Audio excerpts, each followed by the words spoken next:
स्वाध्याय टीवी।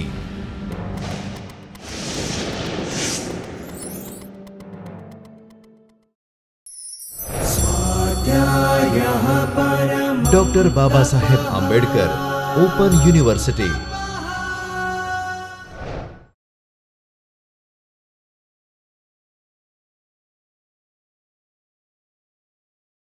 નમસ્તે વિદ્યાર્થી મિત્રો, અર્થશાસ્ત્રના મૂળભૂત ખ્યાલો EEC 1 નો બ્લોક પહેલો જેનો આપણે પરિચય મેળવીએ છીએ, આ આખો બ્લોક જે છે એ અર્થશાસ્ત્ર સમજવા માટે જે પાયાના મૂળભૂત ખ્યાલો છે એનો પરિચય આપે છે. જેમ કે આપણે અત્યારે સમજીએ છીએ અર્થશાસ્ત્ર અને અર્થતંત્ર. તો અર્થતંત્રમાં શું હોય, અર્થશાસ્ત્ર એટલે શું અને અર્થશાસ્ત્ર શેનો અભ્યાસ કરે છે, એટલે કે અર્થશાસ્ત્રનું સ્વરૂપ અને કાર્યક્ષેત્ર. સૌથી પહેલા આજે આપણે જે સમજવાના છે તે છે નિક્ષેપ, ઉત્પાદન અને મૂડી.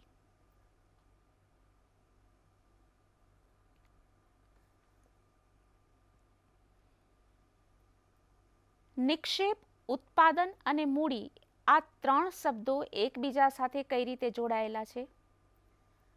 સૌથી પહેલા આપણે સમજીએ નિક્ષેપ એટલે શું.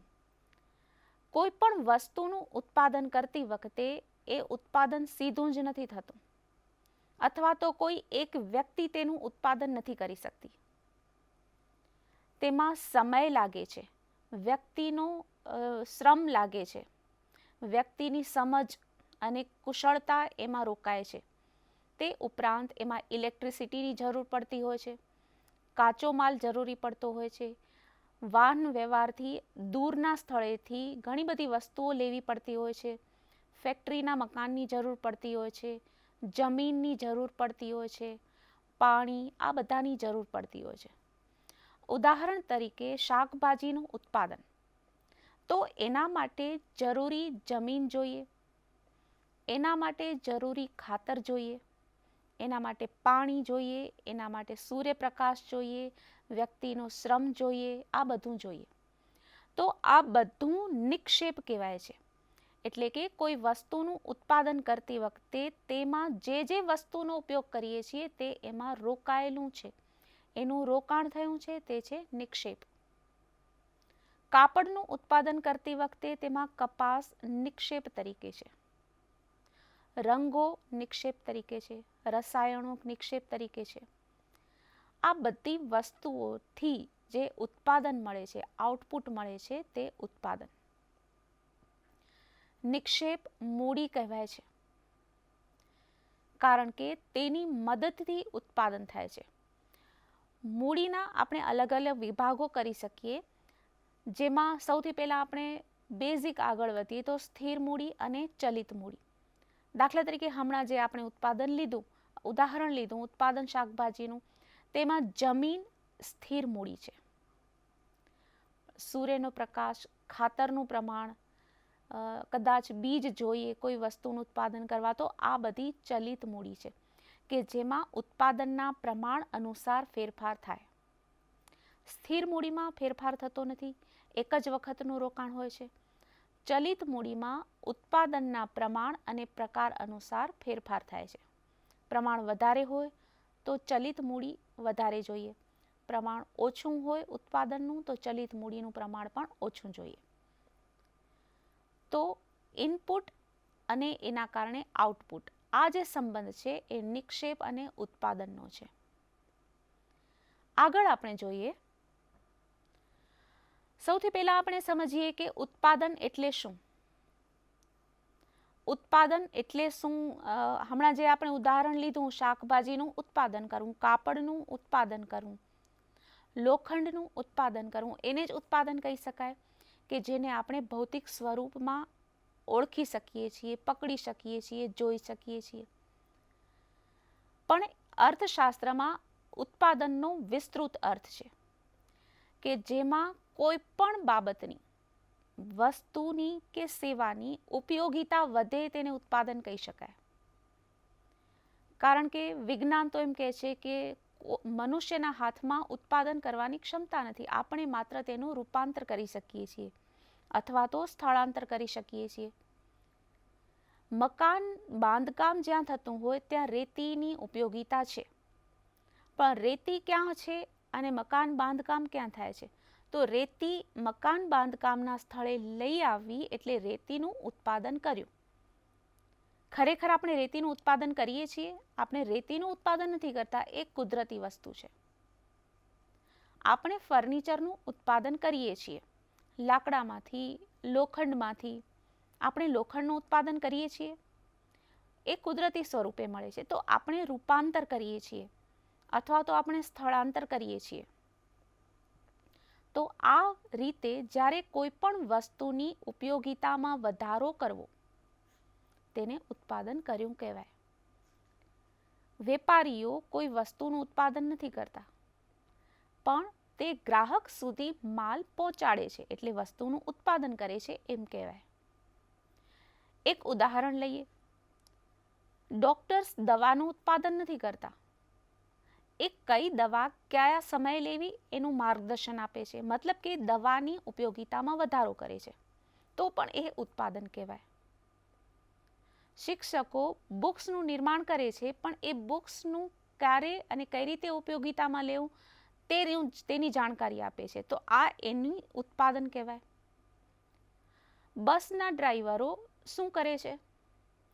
પેસેન્જર્સને એકથી બીજી જગ્યાએ લઈ જાય છે એટલે બસની ઉપયોગિતામાં વધારો કરે છે. ઇલેક્ટ્રિશિયન શું કરે છે? એ ઇલેક્ટ્રિસિટીના વાયરોને સારી રીતે ગોઠવી જોડીને ઇલેક્ટ્રિક ગુડ્સને ચાલતા કરે છે એટલે એ ઉત્પાદન કરે છે. તો આ રીતે વસ્તુની ઉપયોગિતામાં વધારો કરવો એ ઉત્પાદન. જ્યારે ઉપયોગિતામાં વધારો કરવાની પ્રક્રિયા થાય છે તેને સેવા કહેવાય છે.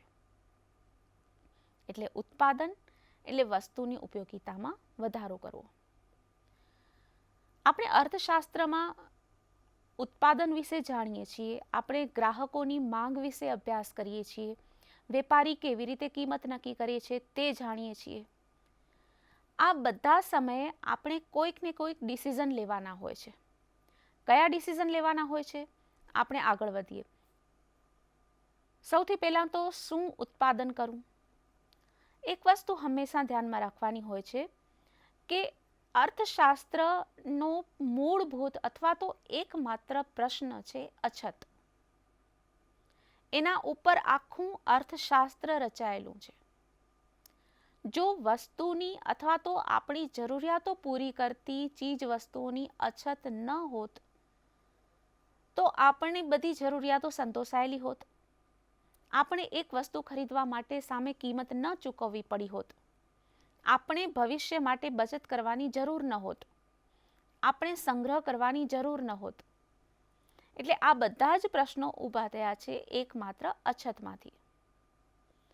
એટલે અછત છે ઉત્પાદનના સાધનોની.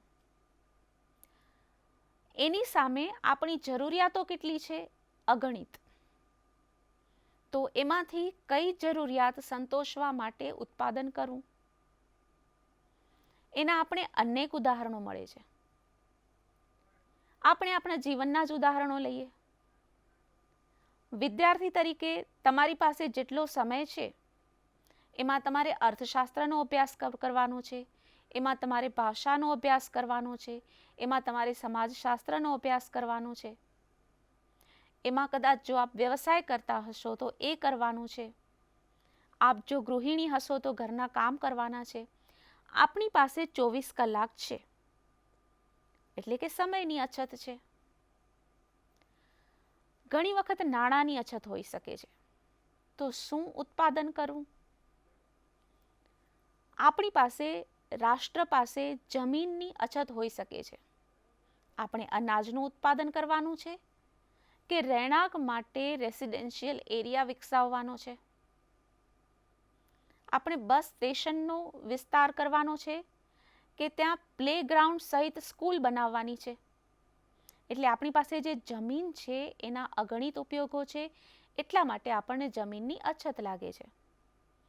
એટલા માટે પહેલો આપણો ડિસિઝન લેવાનો થશે કઈ વસ્તુનું ઉત્પાદન કરવું અથવા તો શું ઉત્પાદન કરવું. આગળ આપણે જોઈએ પ્રશ્ન છે કેવી રીતે ઉત્પાદન કરવું. નિયમ પ્રમાણે જે રીતે ઉત્પાદન થતું હોય એ રીતે કરવાનું, પણ એના માટે કુશળ કારીગરો મળવા જોઈએ, એના તાલીમ પામેલા ટ્રેન્ડ વ્યક્તિઓ મળવા જોઈએ, જે લોકો સાહસ કરી શકે છે એવી વ્યક્તિ જોઈએ, જે લોકોમાં વેચાણની કળા છે એવી વ્યક્તિ જોઈએ, જેમાં જોખમ ઉઠાવવાની કળા છે એવી વ્યક્તિ જોઈએ, જે લોકો મિકેનિકલ જ્ઞાન ધરાવે છે એ લોકોની જરૂર પડે. એટલે દરેક પ્રકારની વ્યક્તિની જરૂર છે. તો કાં તો મશીનોથી ઉત્પાદન થઈ શકે અથવા તો શ્રમિકોથી ઉત્પાદન થઈ શકે. એક વસ્તુ ખાસ ધ્યાનમાં રાખવાની છે કે માત્ર શ્રમિકો કે માત્ર વ્યક્તિઓ કામ કરી શકે નહીં. તો આપણે કઈ રીતે ડિસિઝન લેવું કે શ્રમિકોને વધારે રાખવા છે કે મશીનો વધારે ઉપયોગમાં લેવા છે? તો આપણે અર્થશાસ્ત્ર તો એવું કહે છે કે આપણી પાસે જે વધારે હોય તેનો ઉપયોગ વધારે કરવાનો. દાખલા તરીકે ભારતમાં વસ્તી વધારે છે તો આપણે શ્રમિકોનો ઉપયોગ કરીએ. જો વ્યક્તિ ઓછી મળે, કામ કરવાવાળી વ્યક્તિઓ ઘણી બધી ન મળે તો મશીનોનો ઉપયોગ કરવો પડે. તેમ છતાં કેટલીક વસ્તુઓના ઉત્પાદનમાં અમુક પ્રમાણમાં મશીનો જોઈએ જ, કેટલીક વસ્તુમાં અમુક પ્રમાણમાં શ્રમિકો જોઈએ જ. એટલે એ પણ ડિસિઝન કરવાનો રહે. શ્રમિકોને એ પ્રકારે તાલીમ આપવાની રહે, એ પ્રકારે શિક્ષણ, સ્કૂલ, કોલેજીસનું માળખું બનાવવાનું રહે. તો આ બધી જ બાબતો અર્થતંત્રમાં અભ્યાસનો વિષય વસ્તુ બને છે. આગળ જોઈએ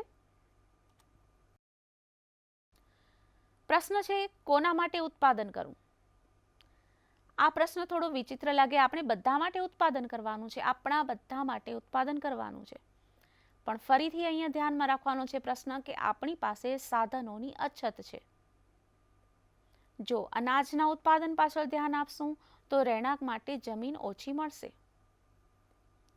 જો અનાજ સૈનિકો માટે સરહદ પર આપણી સુરક્ષા કરે છે એ લોકો માટે મોકલશું તો નાગરિકો માટે અનાજ ઓછું મળશે. આ બધા જ પ્રશ્નો છે. આપણે એક બે ઉદાહરણ જોઈએ. તેવી જ રીતે એક પરિવાર છે.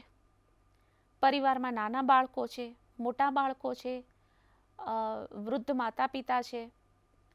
હવે બાળકોના ભણવા માટે શાળાનો ખર્ચ કરવો પરિવાર માટે પ્રશ્ન રહે છે કે દવા પાછળ ખર્ચ કરવો કે નાના બાળકોની સ્કૂલની ફી આપવાની. આ રીતે ઘણા બધા તાત્કાલિક ખર્ચ કરવા હોય છે, ઘણા બધા ખર્ચ પૂર્વ આયોજિત પણ હોય છે. તો આ બધા પ્રશ્નો અર્થશાસ્ત્રના કાર્યક્ષેત્રમાં આવે છે. શું ઉત્પાદન કરવું, કેવી રીતે કરવું, કોના માટે કરવું, આ બધા ડિસિઝન લેવાના હોય છે. આપણે આગળ વધીએ. આપણે એક શબ્દ સમજવાનો થાય છે તુષ્ટિગુણ. તુષ્ટિગુણ એટલે તુષ્ટિ એટલે સંતોષ અને ગુણ એટલે સંતોષ આપવાનો ગુણ. જે વસ્તુ, જે વ્યક્તિની સેવા આપણને સંતોષ આપી શકે છે તો એમાં તુષ્ટિગુણ છે એમ કહેવાય. હવે આ વસ્તુનો તુષ્ટિગુણ શેના ઉપર આધારિત છે? એનો આધાર છે એની ઉપયોગિતા, એની અછત, અને આ બધાના આધારે એ વસ્તુની કિંમત નક્કી થાય છે. આપણે થોડાક ઉદાહરણો જોઈએ. આપણને સૂર્યપ્રકાશની ઘણી જરૂર છે, ઘણી ઉપયોગિતા છે, પણ આપણે સૂર્યપ્રકાશ માટે કેટલી કિંમત ચૂકવીએ છીએ? તેવી જ રીતે એક કોહિનૂર હીરો છે. એની ઉપયોગિતા મારા અને તમારા જીવનમાં વિચારો, અને આ કોહિનૂર હીરો એની કિંમત કેટલી છે એ વિચારો. તો આ રીતે ઉપયોગિતાનું મૂલ્ય કેટલું હોઈ શકે? વસ્તુની કિંમત કેવી રીતે નક્કી કરવી? તો વસ્તુની કિંમત તેની જરૂરિયાતના આધારે નક્કી થાય છે. અહીંયા આપણે બે વિરોધાભાસ જોયા કે કોઈ વ્યક્તિનું જીવન કોહિનૂર હીરા વિના અટકી નહીં પડે, છતાં એની કિંમત ઘણી બધી છે. સૂર્યપ્રકાશ અતિશય જરૂરી છે, જમીન ઘણી જ જરૂરી છે. તો વસ્તુની કિંમતમાં લોકોને કેટલો તુષ્ટિગુણ મળે છે એના આધારે કિંમત નક્કી થાય છે. વસ્તુની કિંમત કેવી રીતે નક્કી કરવી? તો એની અછત, લોકો તેની ઉપયોગિતા કેટલી સમજે છે તે સ્થિતિ, એ બધાના આધારે વસ્તુની કિંમત નક્કી કરવામાં આવે છે. પછીનો મુદ્દો છે ખર્ચ. ખર્ચ એટલે જેના માટે આપણે નાણાં ચૂકવતા હોઈએ એને આપણે ખર્ચ કહીએ છીએ. પણ ખર્ચ અહીંયા અલગ અલગ રીતે સમજવાનો છે. આ એક સ્પષ્ટ ખર્ચ છે કે બજારમાં આપણે જે વસ્તુ ખરીદીએ છીએ તેના માટે નાણું ચૂકવીએ છીએ, એને નાણાકીય ખર્ચ કહેવાય. કોઈ કિસાન ઘઉંનું ઉત્પાદન કરે છે, કોઈ વ્યક્તિ કાપડનું ઉત્પાદન કરે છે, તો આ બધા માટે એણે પહેલાં કંઈક ખર્ચ કરવો પડે છે, પછી ઘઉં બજારમાં વેચાય અને આવક થાય, પછી કાપડ બજારમાં વેચાય અને આવક થાય, પછી દવા બજારમાં વેચાય અને આવક થાય. પુસ્તકોનું ઉત્પાદન છે, સ્ટેશનરીનું ઉત્પાદન છે, ફર્નિચરનું ઉત્પાદન છે, આ બધું બજારમાં વેચાય પછી આવક થાય, તે પહેલાં કંઈક ખર્ચ કરવો પડે છે. શ્રમિકોને ચૂકવવો પડતો પગાર, ફેક્ટરીમાંના જમીન માટે ચૂકવવું પડતું ભાડું, અને સૌથી મહત્વની વાત, જે નિયોજક શ્રમ કરે છે, ખેડૂત જે શ્રમ કરે છે, એ શ્રમ, તેની મહેનત, કેટલો સમય તે આપે છે, આ બધા ખર્ચ જે આપણે નાણાંમાં નથી મૂલવી શકતા એ કહેવાય છે વાસ્તવિક ખર્ચ.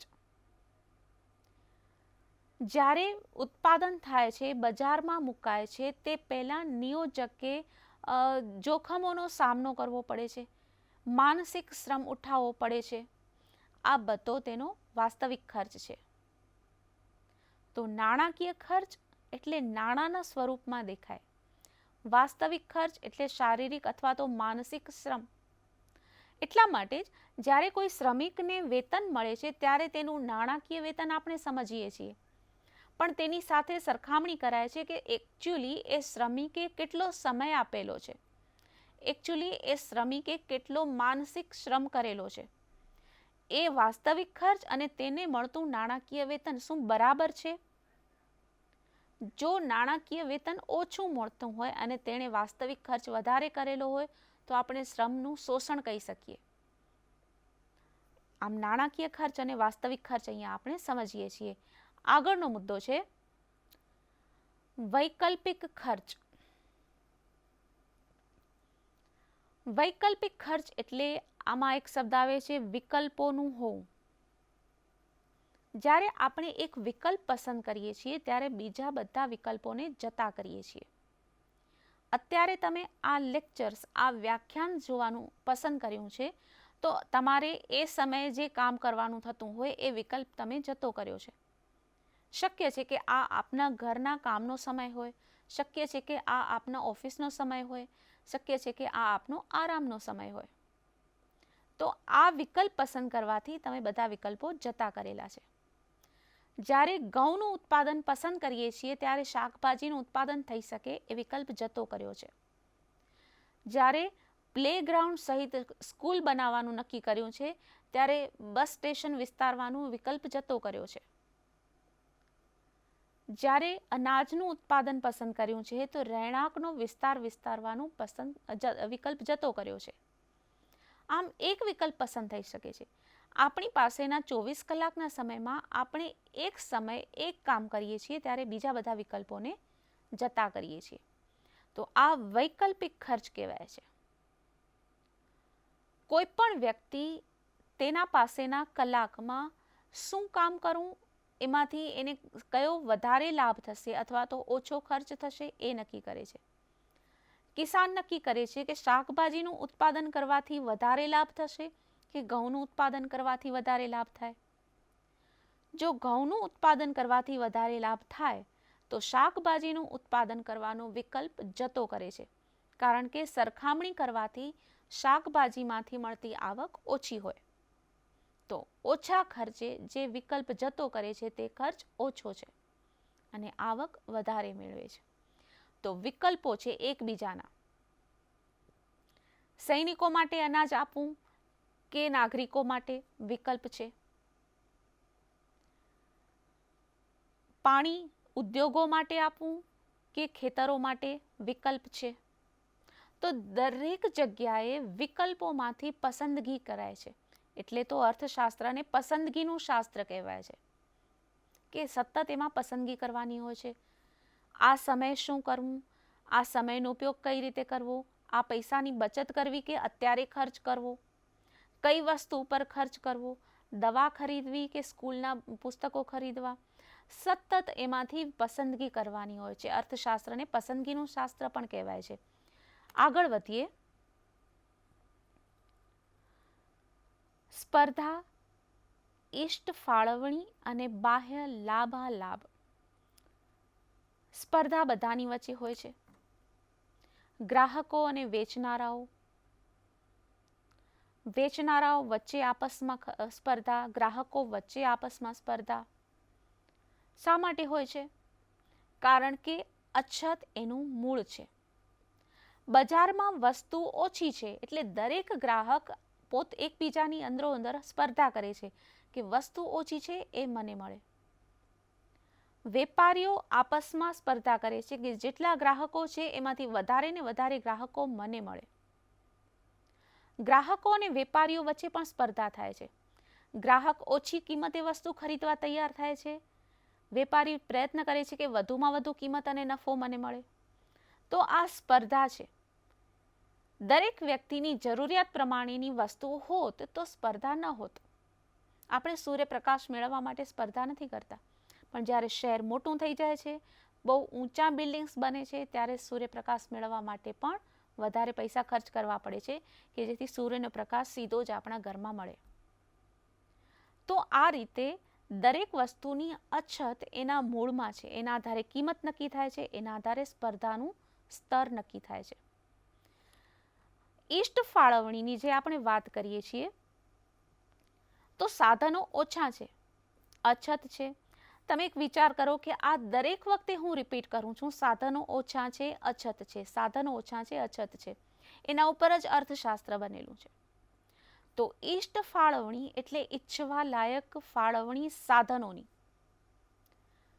જમીન ઓછી છે એટલા માટે એની યોગ્ય ફાળવણી થવી જોઈએ આપણી જુદી જુદી જરૂરિયાતોની વચ્ચે.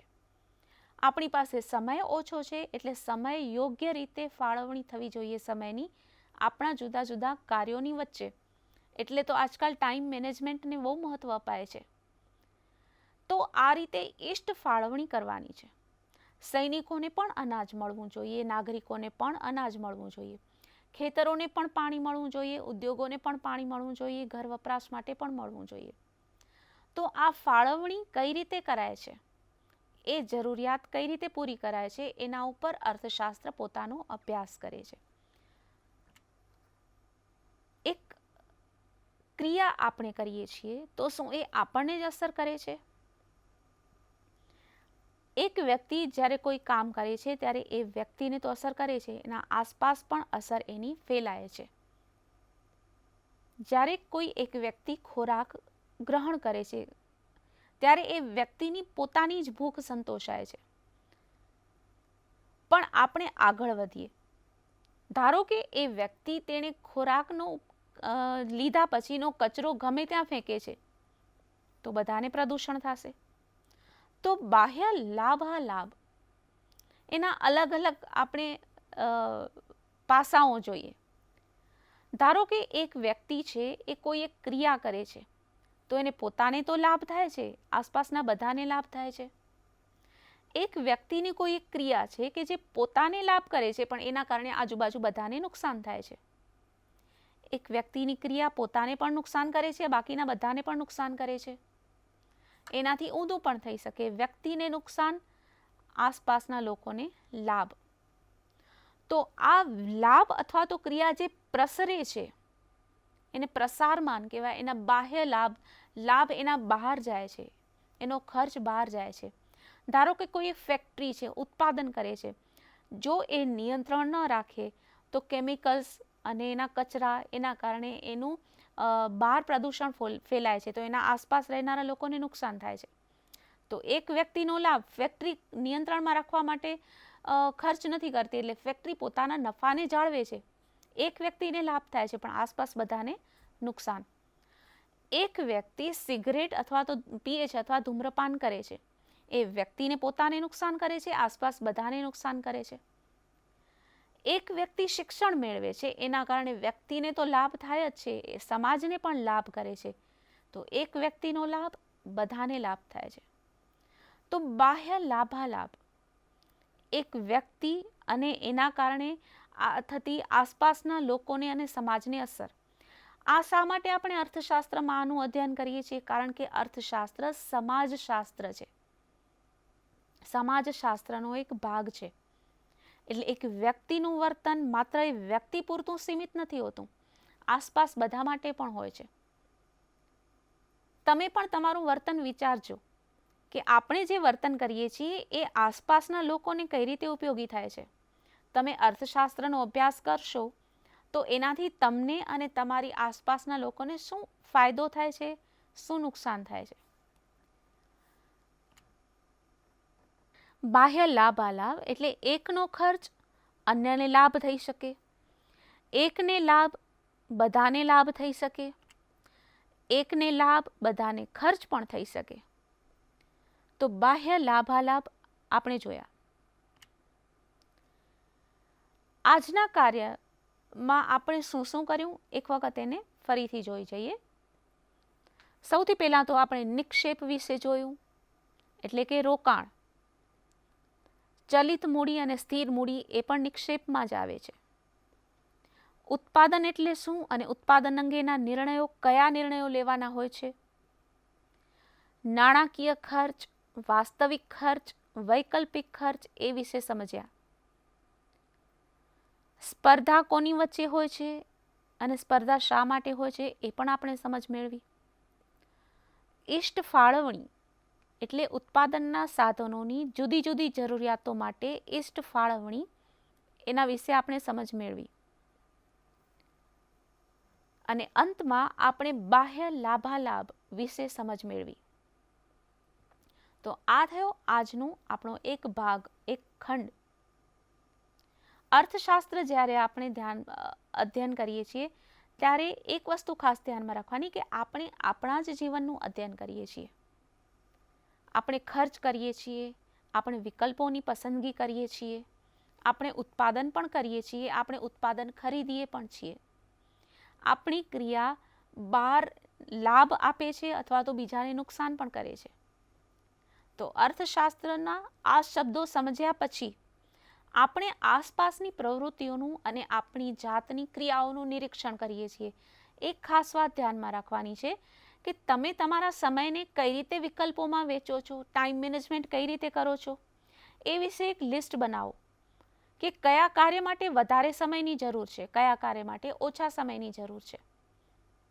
અને અર્થશાસ્ત્ર વિશે જ્યારે આપ અધ્યયન કરવા બેસો છો ત્યારે કયા વિકલ્પોને જતા કરીને અર્થશાસ્ત્રનો અભ્યાસ કરવા બેસો છો. આટલું કરીએ, ફરી મળીએ. આભાર. સ્વાધ્યાયઃ પરમં તપ